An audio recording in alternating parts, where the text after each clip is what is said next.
लाउ खाइबा को भल लगुनि ना ताले ए भिडियोटी सेव करंतु।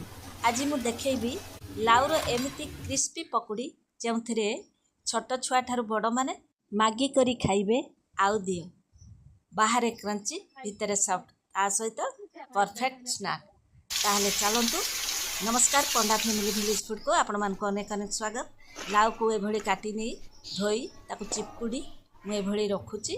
ता सहित बेसन दउची मु एठी 3 चामच बेसन सहित 4 चामच चाउल चूना दउची। आपण देखिबे तार परफेक्ट जिमती पकुड़ी जिमती बने सिमती भाग माप करी देबे।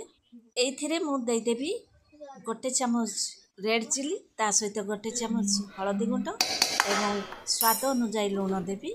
ताकू आउ पानी देबेनी। एई लाउ रे जहा पानी अंश अछि ताहाको भल से मिक्स करिवे, से ठीक बांधी जीवो।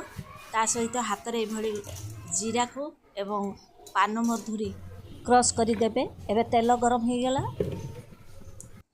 जिमिति आपण पकुड़ी छाणुचंती सिमति पकुड़ी छानिबे। ता आगरो मो टिके गोलमरच गुंड दे दोची टिके स्वाद बढ़ाइबा पाई।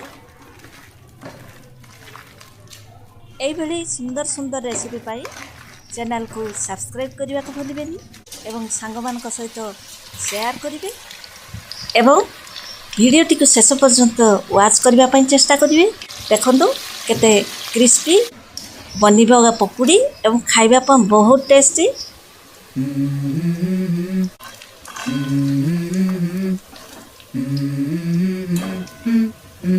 Let's go.